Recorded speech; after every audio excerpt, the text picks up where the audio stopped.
Hello, and thank you all for joining us. We're just going to give it one more minute to allow attendees to join, and then we'll go ahead and get started.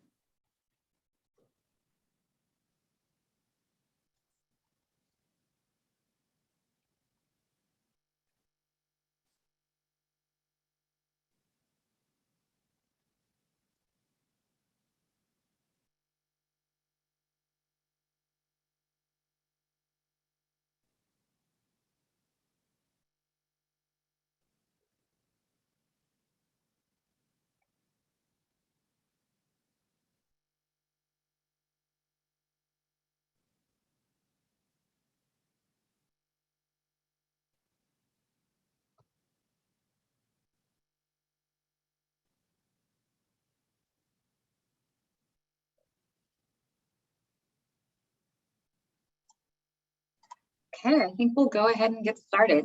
Hello and welcome to session 1 of the 9th annual Food is Medicine Symposium, hosted by the Center for Health Law and Policy Innovation of Harvard Law School and Community Servings. My name is Katie Garfield, and I'm a clinical instructor for CHLP.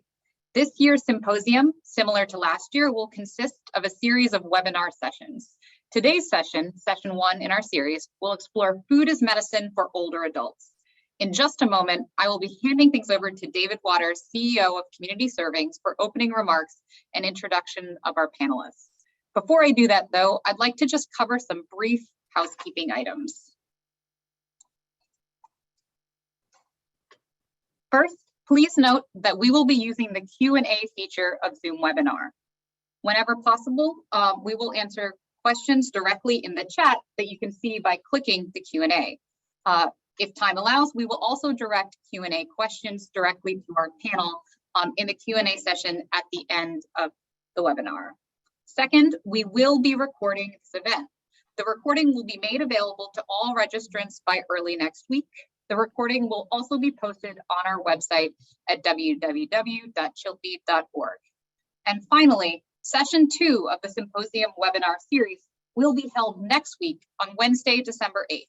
That session will focus on food as medicine for pregnancy, postpartum, and early childhood. To register, please visit the events page on CHLP's website, which is listed here. With those points in mind, I'll now turn things over to David Waters. Thank you, Katie, and welcome everybody. It's so exciting to see such a great turnout today, and I know we'll have a similar response next week, so it's wonderful to have you all with us. I want to echo Katie and say welcome to the 9th annual Food is Medicine Symposium.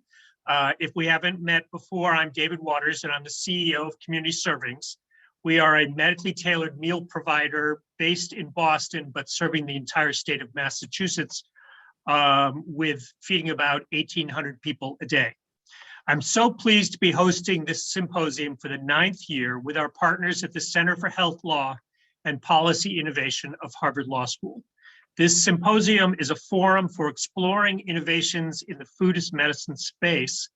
And this year, we're excited to explore the role of food as medicine for specific populations. While we typically use the phrase food as medicine to mean food and nutrition services that meet the needs of people living with critical and chronic illnesses, there are other populations for whom food as medicine services are particularly beneficial. Today's webinar will focus on the needs of older adults, and the next webinar will take place next week on December 8th and will focus on pregnancy, children, and postpartum. I hope you'll register for that session if you haven't already. I'm very excited about today's panel. The older adult population is one that is particularly dear to Community Servings' heart, as 38% of our clients are over the age of 60, a number that has been fueled in part by our recent expansion into contracting with a Medicare plan. We'll hear 3 presentations on the research, programming, and advocacy surrounding food as medicine for older adults, followed by our discussion with our speakers. Without further ado, I will introduce our 3 speakers for today. We will hear first from Uche Akobundu, who is the Senior Director of Nutrition Strategy for Meals on Wheels America. Uche has over 15 years of experience working in community nutrition and aging services research, in addition to program management and evaluation within academia and nonprofit organizations. Uche will present on some of the research and national data that make the case for food as medicine for the older adult population. Following Uche, we'll hear from Christine Sullivan, the newly appointed Director of Development for Coastline Elderly Services. Until recently, Christine served as Program Manager at Coastline, where she led the implementation of the New Bedford and South Coast Age-Friendly Action Plan across the domains of housing, transportation, outdoor spaces, health and wellness, social inclusion, employment, and communications. Christine will present today on some of Coastline Elder Services Food as Medicine programming, including how COVID impacted older adults' ability to access those services. Lastly, we'll hear from Lisa Gurgone, Executive Director of Mass Home Care, a trade organization representing the 28 Aging Services Access Points, or ASAPs, and area agencies on aging in Massachusetts. Lisa has been a lead advocate in Massachusetts for legislative initiatives to strengthen and support the home and community-based care network serving older adults. Lisa was recently appointed the CEO of Mystic Valley Elder Services, which she will transition to this coming January. Today, Lisa will outline some of the legislative and advocacy opportunities around food as medicine for older adults, including Medicare waivers for home and community-based services, the infrastructure bill, and other federal policy. Uche, Christine, and Lisa, we're so thrilled to have you join us today, and I'm excited to continue the discussion after your presentations. Uche, I believe we'll hear from you first. Hello, and thank you, David, for such a warm welcome. Hello, everyone. Thank you so much for joining us today. It's my pleasure to kick off our conversations with a brief stage-setting conversation around evolving needs of older adults. In this presentation, I'll make efforts just to touch on briefly some of the key areas of need for nutrition, how COVID has impacted nutrition needs of older adults, how medically tailored meals fits into the equation, and then where we go from there. So with that, I'll invite the next slide to be brought up. Wonderful. So the nutrient needs of older adults in general, in terms of the state of science, of course, have been evolving over many years, but remain the same in certain regards. Many older adults suffer from poor nutrition because of marginal intakes of critical vitamins, minerals, and essential dietary components necessary for optimal health and wellness. This situation is further exacerbated by age-related changes in how our bodies processes the food we eat. Eating foods appropriate from one's age and life stage is vital. The nutrition needs for older adults change as we become older, so certain nutrients become particularly important. Key nutrients that older adults need are listed on this slide. Individuals who are over the age of 70 need more calcium and vitamin D to maintain bone health. Individuals over 50 may not be able to absorb sufficient vitamin B12, so need different kinds of foods. Protein needs are similar when we're younger or older. However, research suggests that older adults might need more to support good health, maintain strength and independence, and promote recovery from illness. Consuming sufficient fiber is also helpful for supporting healthy digestion, satiety, and lowering our risk for chronic illness. The nutrient intakes of older adults on the next slide, we can gain insights on what the status of this is by looking at the dietary guidelines for older Americans, 2020 to 2025. From this, we're getting a snapshot about the pre-pandemic nutrition status of older adults. On this chart, I know some of the text is small, but I want you to focus on two areas. The light blue color indicates the range of recommended intakes for key food groups: total vegetables, fruits, grains, dairy, and protein foods.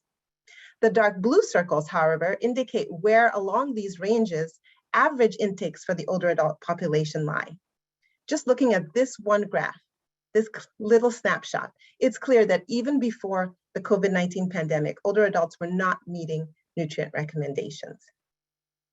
So next, this is compounded on the next slide by the fact that we as a nation face a growing problem. Nutrition intake is challenging for individual older adults, but certainly on a population basis, this problem compounds. The senior population is growing exponentially. It's projected to rise to well over 100 million individuals in 2060, just a few short years from now, and certainly will outpace available resources, leaving more at risk for hunger and isolation if the needed investments are not prioritized. Even before the coronavirus pandemic, nearly 10 million older adults were threatened by hunger. More than 5 million of these were food insecure or very food insecure, at certain risk of nutritional vulnerability. These challenges are compounded by the large proportion of older adults who live alone. That's 1 in 4, increasing their risk of perhaps not having the needed supports to remain independent and resident in their communities of choice.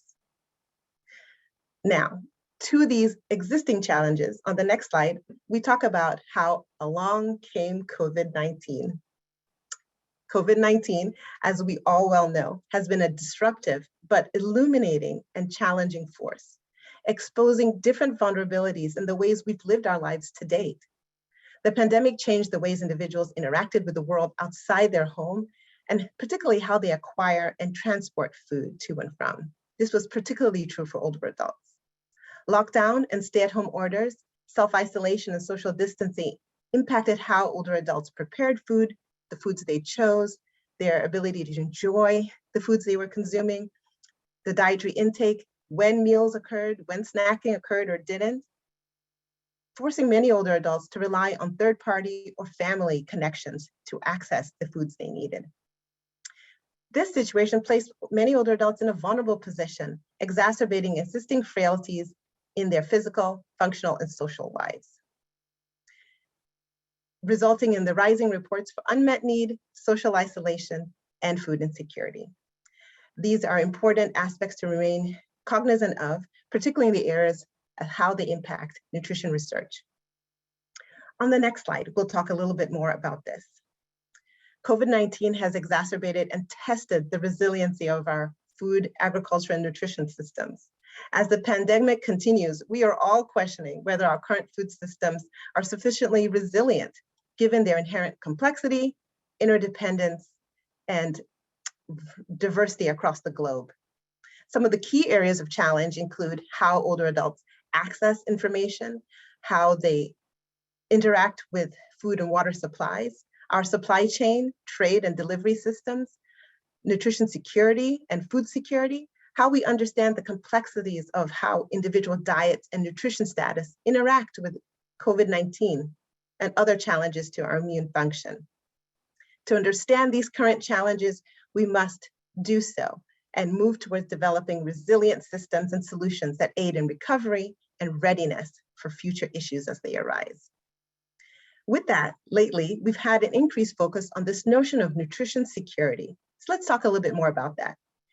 We understand, as a result of the global pandemic, that Americans who are most likely to be hungry are those at highest risk of diet-related diseases.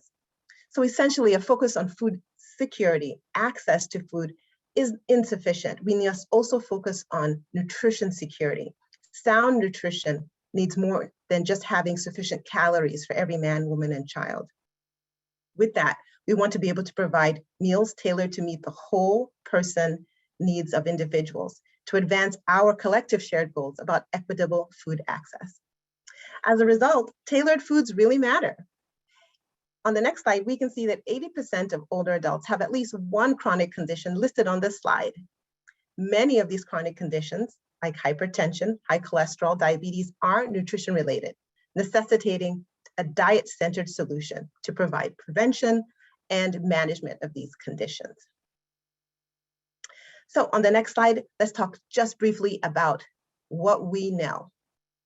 The results are good. A myriad of published rigorous research studies suggest that medically tailored meals can improve health outcomes, reduce healthcare costs, and improve user satisfaction. Individuals living with chronic diseases struggling with social disparities often need help buying the right foods. Tailored meals to meet personal, medical, and dietary needs can improve and mitigate chronic conditions. It's true that older adult serving organizations, on the next slide, do provide a vital lifeline to the needs of older adults. So it's important that we provide tailored meals at the grassroots and grassroots level, leveraging opportunities to advance federal advocacy, provide client-centered, consistent nutrition services, and provide needed education and training to ensure that all folks across the system can receive these tailored meal benefits. And I'll close briefly just by celebrating the success of the Aging Services Network, having risen to the challenge in recent years to ensure older adults have sufficient access to needed services to meet their evolving nutrition needs. Thank you so much for the time, and I look forward to continuing our conversation on the other side of the presentations. Okay, thank you so much. Next up is Christine Sullivan. Hi, everybody, and thank you for the invitation to be here today. I first got involved with food as medicine when I came to Coastline Elderly Services, actually managing a grant project that was focused on identifying and addressing malnutrition and low food security and health outcomes of older adults. And then we started to take a broader look at the social determinants of health and how that impacted nutrition and health for the senior population that we serve. Next slide. So Coastline Elderly Services is what we call an ASAP and a AAA. And basically what that means is that we receive both state and federal funding to provide the kinds of services and programs that allow seniors to age in place or in the home of their choosing and to avoid institutionalization. So today I was asked to talk to you a little bit about the population we serve, the special needs that we see in that population, and then how COVID affected our operations and maybe some of the opportunities we see for improvement going forward. Next slide. So a little bit about who we serve. I would say as you look at these statistics to kind of keep in mind what you probably already know are the leading drivers of low food security. And we're talking primarily about poverty, educational attainment, disability, and chronic disease. And in all ways, the senior population of New Bedford falls below state averages or higher, depending which statistic you're looking at. So I would call your attention to the upper right of the slide, the Elder Economic Security Standard Index, and that basically takes a look at how much money does a person need to survive without government assistance. And for an older adult in the state of Massachusetts, that number is $27,624. And yet in New Bedford, 41% of our seniors live on less than $20,000 a year. In addition to that, more than twice as many are what we call dually eligible for Medicare, Medicaid, and live below the poverty line. I would also call out that 43% have less than a high school education, and 69.6, so almost 70%, live with 4 or more chronic conditions with higher rates of obesity, COPD, diabetes, heart disease. And so this is a population with very high needs when it comes to diet and food access. Next slide. So kind of following up on that last point, within the all age population, some of the primary drivers of malnutrition are poverty, educational attainment, disability, and chronic health. But to that, within the senior population, we can just add layers of complications. I'm going to touch on a few here. Number one is social isolation, and we certainly saw that as an impact through the pandemic. Even people who are reasonably healthy don't particularly like to cook for one or eat alone, and that can impact appetite. There's cognitive impairments that can make planning for meals or preparing meals very difficult. Functional impairments for the older adult can be significant, so that standing and cooking is hard. Even reaching a microwave that's been mounted above counter height can be difficult. Holding a knife is difficult. And it really comes into play when you think the details of kind of asking people to eat fresh fruits and vegetables. Well, how do they prepare that? Medications that can affect appetite. Doctors often will prescribe a restrictive diet, right? A healthy diet, things that eliminate some favorite foods also serve to reduce appetite. And within that, as we get older, we tend to lose taste buds, and some of the only remaining flavors for us are actually sugar and salt. Again, really making it complicated to enjoy what we think of as a more healthful diet. And then poor oral health is a big challenge in the population that we serve here, with more than half of our adults over the age of 60 experiencing complete tooth loss. So that's just sort of touching on some of the challenges we see with the population, and how do we encourage a consumption of a more healthful diet, and where the tailored meal program really becomes important. Next slide. So before COVID, we were serving 800 hot home delivered meals daily, and that's an average, right? It changes a little bit day to day. About a quarter of those people also received weekend meals from us and breakfast, so they were getting 2 meals a day. We were also serving about 400 congregate meals in 8 locations, and that would have been senior centers or housing sites or other social club type locations where people gather. For about 70% of our population, they would say that this was their main meal of the day. And for a fifth of those people, it represented more than half of the calories they would consume in a day. With the COVID surge, the congregate meal programs closed. So we absorbed all those people into the home delivered program. And then in addition, we received an overwhelming number of calls from seniors looking for assistance, so that we wound up at the peak serving about 1,850 meals a day. And that was a hot home delivered meal. In addition, we were able to provide boxes of frozen meals, shelf stable meals, produce, and sandwiches and snacks. We were obviously worried about supply chain issues. Fortunately, that didn't really impact our operations. Next slide, please. But we did really experience some problems with storage. We didn't have anywhere near enough cold storage, and that meant that there were times when food was offered to us and we had to turn it away because we had nowhere to keep frozen food in order to distribute it safely. Volunteer intake was a challenge for us. We had a lot of paid staff drivers who were older themselves and didn't feel safe being out in the community. And we really didn't have a process for onboarding volunteers as quickly as we needed them. So we are addressing that as an organization. We wound up relying quite a bit on the Sheriff's Department and EMTs, police help, firefighters helped. There was a technology gap, both with our drivers and our volunteers. Not everybody had cell phones, as well as the internal communications. I think probably everybody on this call experienced the same thing. You were in the office one day and the next day you were home. And not all of our staff had laptops, and we weren't necessarily operating everyone on a cloud-based system that made information sharing possible.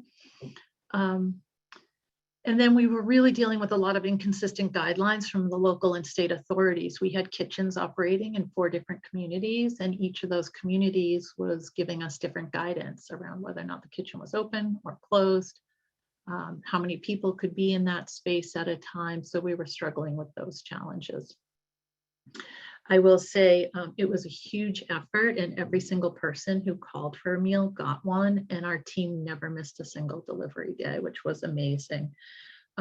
We hope that we have come out of all of this stronger. We've addressed a number of the issues that I was just highlighting, a little stronger, a little smarter. So thank you for the opportunity to speak on this, and I'm happy to answer any questions.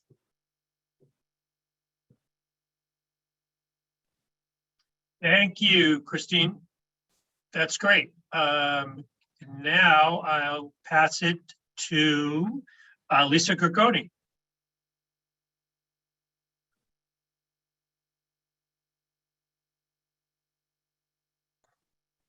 Sorry, I was muted there. Hello, everybody. Hi. My name is Lisa Gurgone. I am the Executive Director for Mass Home Care. We are the trade association representing the Commonwealth Network of Aging Service Access Points, or area agencies on aging. And I did want to start with that today. I know some of you on this call are actually from other parts of the country. And the great thing about what I'm going to share is that I do try to focus my comments on the Aging Services Network nationally, and in every state, because the Older Americans Act has area agencies on aging, also known as AAAs. And so there are all, every state does things a little differently, and I'll talk a lot about Massachusetts, but there is opportunities for all of you to leverage the area agencies on aging as a partner in providing nutritional supports to older adults in your communities. So thank you to Christine. I'm glad I followed her, because Christine is one of our AAA ASAP members. Christine's actually here in the blue, on the green, the bottom. But so in Massachusetts, there are 28 different organizations that are ASAPs or AAAs. We have to do things a little bit differently here and change the name, but basically it's all the same thing. We all work under the auspice of the Older Americans Act, which is a national act, and funding is given from the federal government. In addition, in Massachusetts, the legislature funds the state home care program in addition to the federal money. So we do have a more robust, I'd say, nutrition program from older adults in Massachusetts, but certainly all states in the nation do have Older Americans Act money. I just want to give a few more quick facts to build on what Christine shared. So statewide, we have served, in terms of the senior nutrition program, all the ASAPs and AAAs deliver about 9.3 million meals to about 83,000 older adults every year. We also operate 350 congregate meal sites across the state, many in partnership with local councils on aging. There are approximately 7,000 volunteers that drive and deliver the meals to people in their home. And on average, the cost of a meal from our program is about $11.88. So we're certainly delivering, and this is a statewide network, delivering a lot of meals every single day. And this is just a snapshot of our population that we serve generally. I'm not going to read those data points, but I think a lot of them align with what Christine talked about. I did want to talk a little bit about our food as medicine and our meals approach. We do in the senior nutrition program, our meals are medically tailored, and they do support individuals both from a cultural perspective, but also people that have certain dietary needs as well. We offer low lactose meals, texture appropriate meals, lots of cultural meals, and all of our meals have to align with regulations and standards set by our state executive office of elder affairs, which meet the nutritional guidelines for older adults. So to go back to the national view, one of the big things we do in terms of advocacy is advocate, again, for state funding, but also national funding. And the Older Americans Act, which is overseen by the Administration on Community Living, provides money to states to fund different programs for people as they age. They're listed here, and as you'll see, the second one does talk about nutrition programs. This slide shows you that during COVID, we have really been fortunate as a nation, I would say, that our Congress and administration has invested dollars in the Older Americans Act to support individuals as they age. We all know how devastating COVID has been for older adults and their families. As you see on this chart, in FY20, the federal FY20 and FY21, the federal government has invested over $1 billion in additional funding each year for the Older Americans Act. And these slides will be available after the call, and I do have links to information if people want to know more. And a good majority of that funds, as you'll see on this chart, was actually targeted specifically for nutritional services for older adults. So this again shows you, and I'm not going to go into too much detail, but there have been at least 4 major acts at the federal government that have invested more funding to your AAAs and states for nutrition for older adults.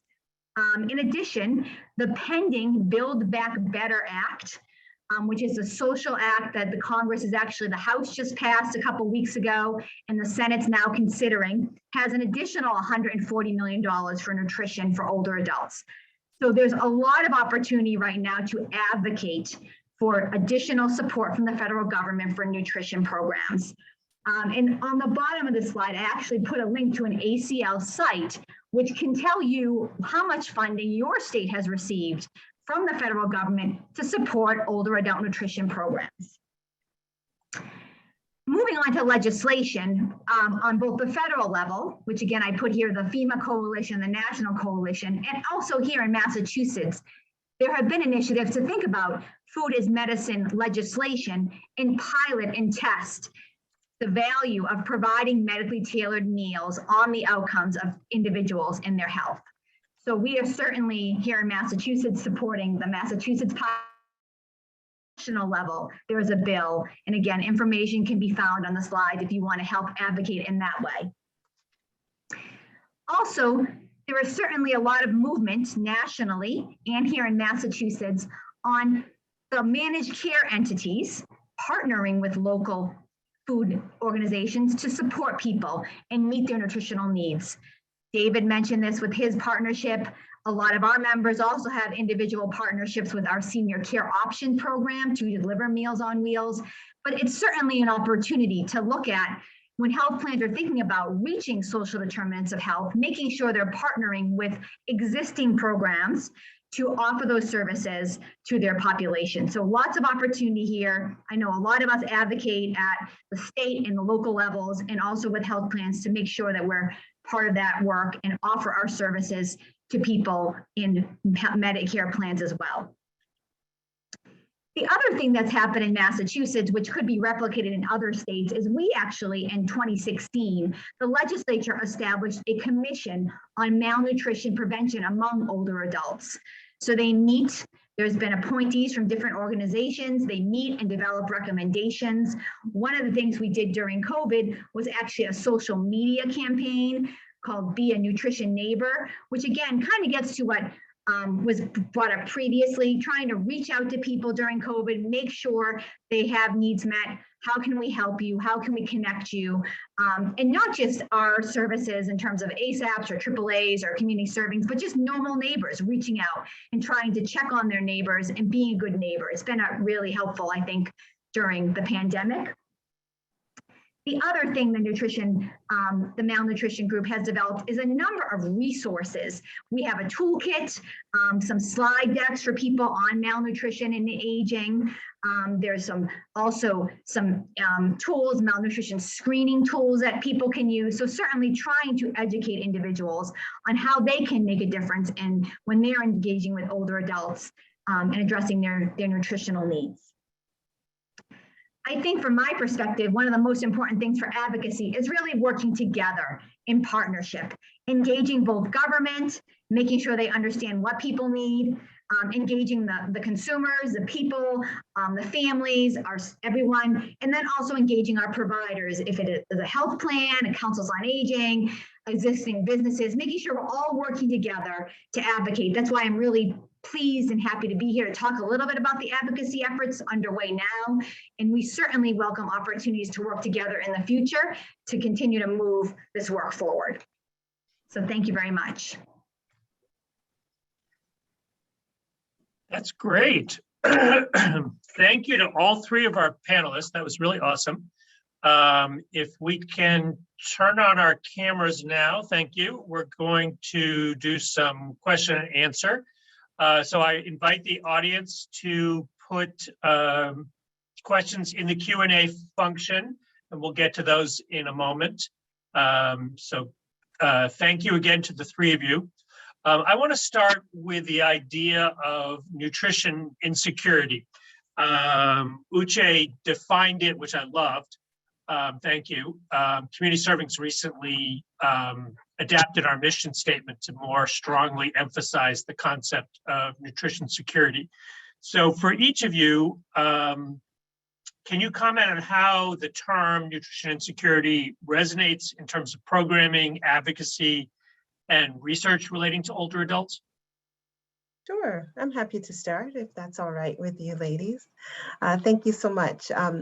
It's exciting, I think. I'm so enthused to see this word take hold and appreciate members of the administration for calling it out, as well as local organizations like yourself who serve at the local and national level, aligning missions, actions, and activities around this concept. It's important to note that nutrition security is not, in fact, new, even though it feels new in the COVID era. It's a term born at the international agricultural, food insecurity, and policy levels in the 1990s. So there's several definitions out there. However, and they all speak to this notion that an attention to access, availability of food is insufficient. There has to be attention on the quality of said food. I will say that even with these definitions, there's still a little something missing. What's missing is the opportunity that we can leverage to take hold of the platform and the attention. So it fails to account the definitions available for the notion of sustainability of the food systems. It's also important to advocate for how our current system has challenges and limitations around production and how resources are actually developed and food is brought to market. Oftentimes there's labor exploitation, there's natural resources exploitation, there's not always attention to dietary or personal or cultural preferences in this. So as we look at quality of food, we also do need to look at how that food gets to market, in addition to how does that food align then with the individuals at the end of the food production spectrum. So great advance, love nutrition security, understand that we have a ways to go to further strengthen this definition so we can leverage the moment to put attention to areas for equitable access to food to persist. That's great. Christine and then Lisa. Sure. Yeah. So echoing everything Uche had to say, I guess I would just add that as adults get older, and their appetite may decline, right? Every bite becomes more important because we're trying to increase intake of certain vitamins or minerals. Certainly protein calorie balance is of concern to us. And so nutrition security, it almost seems obvious, right? It's not just that you have food, but what food? How good is the food that you're eating? And that really speaks to the meals that we're trying to provide and continually improve upon. So I would say as Uche said, it's not really a new concept, but I'm really glad to see it getting the recognition that it deserves. That's great. Lisa? Yeah, and not much more to add, but I think that, for us, again, when we're advocating with government officials and what have you, I think making sure that, using the term nutrition is really helpful, because certainly they want to fund programs that they feel are effective and actually make a difference. And so I think that just the terminology itself, we've actually always been called the nutrition program in Massachusetts, but I think it does connotate that there's, value with the services being provided. Mm-hmm. Mm-hmm. That's great. Next question. How do you think equity and inclusion relate to your work, kind of where we were and where we're headed, maybe? What changes have you seen in the role of equity and inclusion in senior nutrition in the past 2 years? I'll jump in if we can take the same order, ladies. That might make things sort of orderly. I don't want to steal from Christine's thunder, but I will say that representing the National Meals on Wheels Network, it's important to note that aging services as a whole, represented here by Lisa and Christine at the local and regional levels, have historically supported often marginalized individuals, older adults who, for reasons beyond their own control, perhaps, functional, physical, financial, transportation-related reasons, have been unable to access needed resources. And so it is this notion that is baked into the sauce of being an aging services provider is equity. It is, we are 50 years strong in doing this work. We look forward to the next 50 to continue to advance this core aspect of the work we do. What brings joy to my heart these days is the greater attention to this issue, greater opportunity to speak. It seems that we are developing as a network new and greater fluency in the ways in being and executing on our years-long, decades-long charge for being equitable. And that's very exciting. And so we see this move beyond just access to, again, that notion that Lisa and Christine have so eloquently noted is whose access? How do they access? And so we're beginning to dig into what is equity and what does it mean when you're doing it here? Can you do it there? And what does that mean to get to that next level? So it's exciting to see it on the lips of so many because it's the work we do and we are going to continue on that track. That's great. Christine? Yeah, I think that we have always done a really good job of being equitable in who we serve with our home delivered meals program. But where I see room for improvement for our organization is in the congregate meal programs and where we're serving meals and what type of food that we're serving. So are we reaching populations that might be reluctant to go into a senior center or that are not going to feel as welcome in some locations as in others? Are we really doing the research we need to do to find out where older adults are gathering and where they'd be comfortable receiving a meal? Because certainly what COVID has shown us is how incredibly important the social aspect of meal times is. And we're still struggling with that. We have sites opening and closing and then opening again, trying to figure out where we want to be and where it's safe to be. Do we want to encourage people to be gathering in groups right now? Or is this just a really good time for us to be thoughtful about how we see this program moving forward, hopefully soon next year? Exactly. Lisa?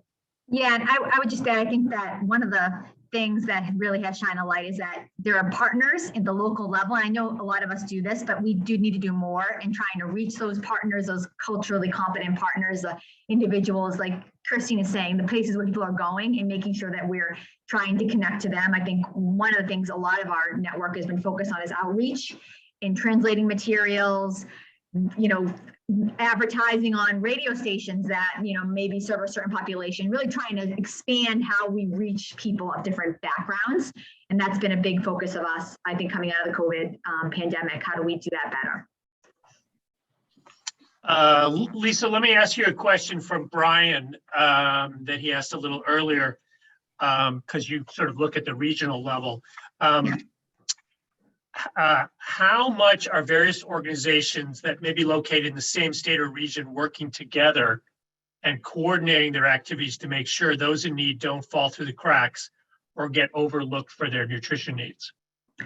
Yeah, I mean, again, I can speak for Massachusetts, but we definitely work very collaboratively. Again, we have a very strong executive office of elder affairs that has a staff person, a registered dietitian who's their director, who meets with the programs, all the time. There's a lot of coordination. We refer people if you live in one area or your sister needs services in another area. So there's a lot of that happening. I do think it varies from state to state. I'm not sure if the other points of view, but that's certainly for Massachusetts. I think we do try to connect people, no matter however they get to us, to the right services. That's great. That's great. And the other thing I will bring up, because it relates to what several of us do, there is also the Food is Medicine Massachusetts Coalition, where so many of us are working together. And it's been so exciting over the last 3 or 4 years to partner with each of the member agencies, as well as the Center for Health Law, to really look at the full spectrum of food as medicine offerings all across the state and look at where there are gaps and needs, but also to define terms. And so I'm really impressed with what the Food as Medicine Massachusetts Coalition has done over that time. And that's another sort of at a policy level where we're collaborating. So thank you, Brian. Uche, can you discuss the interrelationship between nutrition needs and other needs in older adult populations, especially in the wake of COVID? Sure, happy to. Certainly we can agree that COVID has been seismic, particularly for all of us, and then revealing vulnerabilities that we did not know we have, but particularly among vulnerable populations like older adults. Long has this population relied on just traditional ways of accessing meals, but certainly those became inaccessible during the COVID-19 pandemic. And so ultimately, nutrition became a central and core unmet need early in the pandemic. That has eased, of course, but continues, as we know across our network, that the numbers that we're serving of newly vulnerable seniors, in addition to traditionally vulnerable seniors, are not necessarily reducing as time is wearing on. Recently, in the fall of 2020, here at Meals on Wheels America, we had the opportunity to work with the University of Chicago to do a study on behalf of the older adult population to contribute to our COVID-19 strategic portfolio. This nationally representative study looked at how COVID-19 had impacted the health of older adults across the country. These are individuals 60 years of age and older, and talked a little bit about their perceptions of, experiences of using aging services like Meals on Wheels, and how their behavior would or would not change over the course of the pandemic, and any kind of recommendations they would offer. Happy to share links to this research summary on our website following this event today. However, it indicated that many of the individuals who responded to the survey had challenges to their physical and mental health. They were less able to be socially connected, access volunteer opportunities, employment, use of technology was challenged, as well as the use of general social services. As a result, there was a negative impact on their social lives in particular, and a dramatic rise in feelings related to loneliness. So clearly these needs outlined in the survey are clear and certainly shared by us all. Needs around socialization, engagement at the community, engagement while at home, occupying oneself while at home and socially distancing or isolating became to be a need. The notion of the technology or digital divide was surfaced. Home safety needs, how is home safe for older adults as they continue to reside there? Unmet needs around housing, prescription support, access to quality care, reliable transportation, and personal protective equipment. These are all the needs that were highlighted, shared certainly among those of us on the call today, in addition to the nutrition needs that we are chiefly here to serve. That's great, thank you. I want to pick up on what you were talking about related to COVID and ask all three of you Nancy's question from the chat. Nancy asked, given what you've learned from COVID issues, what might you do differently in the future to provide food and nutrition services to this population?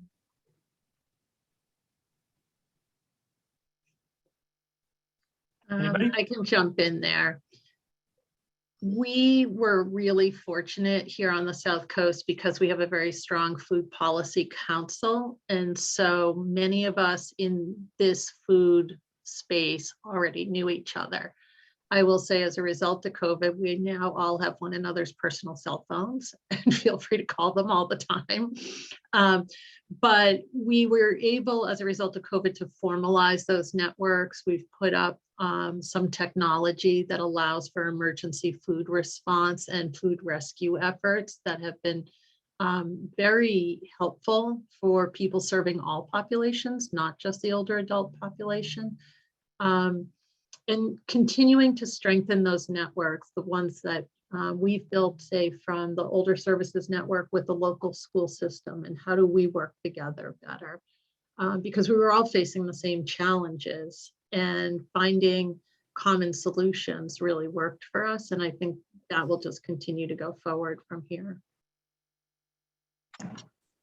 Lisa? Yeah, I was just going to add, Christine, I was thinking the same thing, in the town that I live, the city actually worked with both the Council on Aging and the schools to do, grab and go sites. And I think it was great in a lot of ways. I mean, obviously it provided a nutritional value to the families, no matter what the age, but also just, it was nice to see people kind of even just say hello from afar, for some of the older adults to get out, with their family and get food for their grandchildren and themselves. I think it was a really nice opportunity that we should do more of, the partnership we're very siloed right now, as we know. And I know, again, that's part of the work of the Food and Medicine Coalition, right? To break down those silos and to address nutritional needs no matter what the age. That's right. Uche? Certainly, I can only piggyback on the excellent comments from Christine and Lisa. This notion of partnership, we've always done it. I think COVID provided new opportunities to do it in a different way, to expand our vision and our stable of potential partners. So I would hope that spirit of innovation and invention continues. And to Christine's point, maybe some of the services aren't back all the way as they used to in the before times, but this is an opportunity to certainly regroup and consider and look at all the people in your neighborhood and who are those stakeholders and who can we work with in new and interesting ways to provide new services, perhaps socially distant accommodating services in ways that we hadn't before, because we are serving sometimes new kinds of seniors, new kinds of clients, and they have expectations for food and receiving services in new, perhaps, or different ways. And so it's such an interesting opportunity to leverage crisis and turn it into a catalyst for action.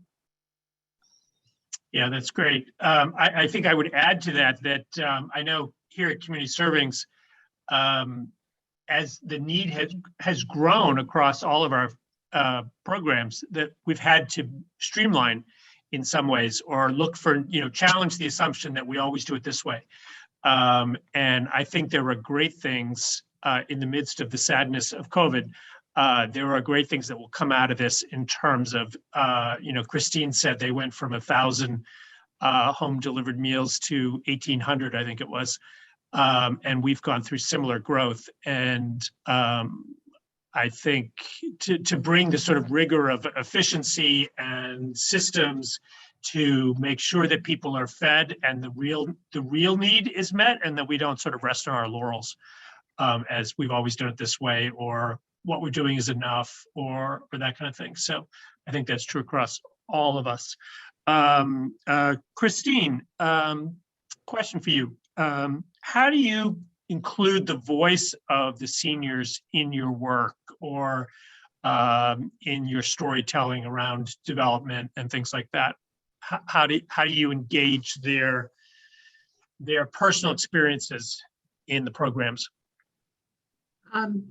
So I think traditionally or historically here at Coastline, we have had a system of surveys annually as well as focus groups.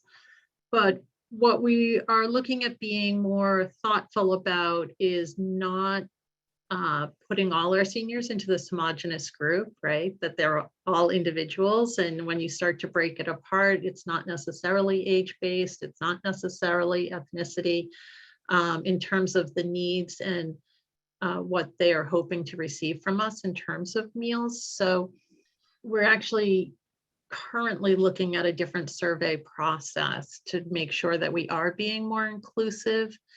And we also struggle with, I think the word is acquiescence bias in the surveys. So that particularly with an older population, we see it particularly with our immigrant population, are we getting accurate information from them, or are they just agreeing with us?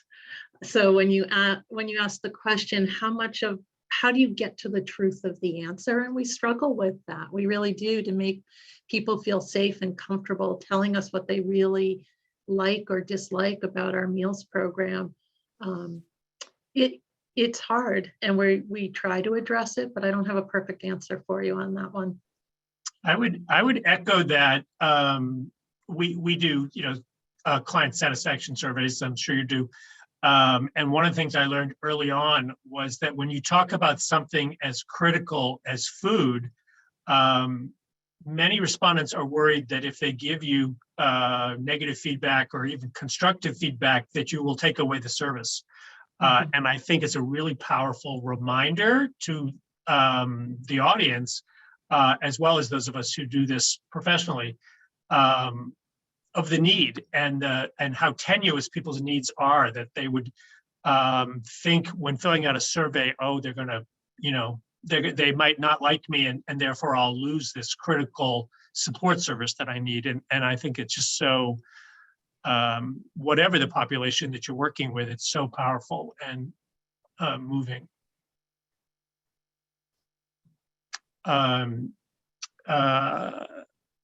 Another question. I think it's Neem, if I'm pronouncing it correctly, is asking about, are you doing studies as to whether people are eating the food?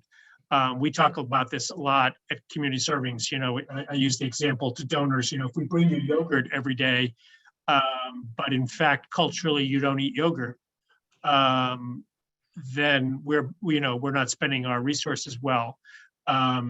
And again, it gets to that same question we were just talking about, but what have you seen that works around getting a sense of, and maybe Moa has an answer to this, Uche, around actually measuring what people are consuming? Yeah, certainly. I am an immigrant born and raised in Nigeria, and so I think about culturally appropriate foods a lot. You know, I've been working on my mom, trying to get her to eat quinoa, but quinoa is not culturally appropriate for her. And we're still working on letting her know that it's quinoa, not quinoa. But yes, there's certainly tried and true practices. Our network has done this work well for many years. And so I think we can stand on the shoulders of those doing it well. Our job is to elevate these stories of success and spread these innovative or inventive or at least effective practices across our network. I think that is what we can be charged to do, because this work is happening and happening well in lots of locations. Involving seniors, that notion of senior voice, there are effective ways of having perhaps committees or councils for seniors where they can have agency. Through the Older Americans Act, we are legislatively encouraged certainly to make sure that seniors are part and parcel to meal design, that they find these foods valuable, appealing, and so that they can be consumed. So I think there's lots of good work. I think there's great examples around the network. I know Christine, Lisa, certainly you can speak to this, but engaging seniors, providing them a seat at that table, engaging local community members, practitioners, experts. They're great examples of how this gets done so that the right meal gets to the right senior. That's great. I want to jump ahead if I can, because we only have a couple of minutes, 2 minutes left. Sorry, Lisa. But a question for all three of you that I think is sort of a great way to wrap this up, which is, what do you see as the most promising policy developments in the field of nutrition for older adults in the coming year? And maybe give, pretty short, one sentence. What's the thing that you're most excited about? I'll go really quick. Love to see the passing of the legislation to support White House conference on food, hunger, nutrition, and health. That would be exciting and really important to see that. There has not been one since 1969, and so many of the things that we count on in the nutrition world came out of that White House conference. So yes, I agree with you. Christine. Yeah, I'm not sure if this is official policy. Maybe Lisa can speak to it, but what we saw during COVID was some relaxation on the nutrition guidelines and the way meals were provided. So we had very strict rules about, at a congregate meal, what someone could take home with them versus what they couldn't, these sort of things. And the pandemic really just pushed some of those things aside and said, let's just get good food out as people need it. And I'm really hoping we see that codified or continued in some way. That's great. Lisa? Yeah, I would say, in the slide I talked about the food as medicine initiatives, both federally and Massachusetts bills. I think just in general, having states look at more about what is the food they're providing, how is it impacting people, what is the outcomes on their health. All those initiatives, I think, there's more interest in those things, and it's really, really important because, again, at the end of the day, we need to kind of show the value of the social services, and so I think that's really important work, and hoping that moves forward. That's great. I would just also reiterate, like the White House conference, Congressman McGovern also put forward a bill to pilot medically tailored meal programs in states across the country. And I think that will be so important. So I'm going to close it out now by saying, first of all, thank you to each of you. And it's so exciting for me. I've been doing this a long time. to have peers out there validating my opinions and also challenging my opinions. So thank you to each of you.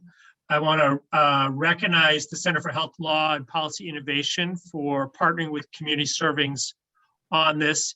And I want to thank each of you that came on the webinar today, because I think as we go into the holiday season, we really have to go back to, it's important to talk about policy, program innovation and policy and all of that, but it all starts with somebody who's all alone and doesn't know where they're going to get something as basic and important and a human right as where their food is going to come from. And in this case, it's seniors. And for those who have, raised us and led America for all these years, that they should have to wonder where their food is going to come from is a crime. So I applaud everyone who's working in this space and remind our viewers and listeners that everybody can play a role, whether it's going out and doing a delivery, making a donation to your local feeding program, or helping to advocate for us at the state and national level. But I always say about our drivers, and it's true of yours, when we knock on the door, we're bringing a gift from the community. And it's so important, whether it's during the holiday season, the cold winter months, or throughout the year. So with that, thank you all for joining us. I hope you'll come next week and look at a different specific population around children and maternal health and postpartum, December 8th. Sign up. And again, I want to give thank you and a round of applause to our three speakers today. It's an honor to partner with you. So thank you. Be here. Thank you. A pleasure. Thank you.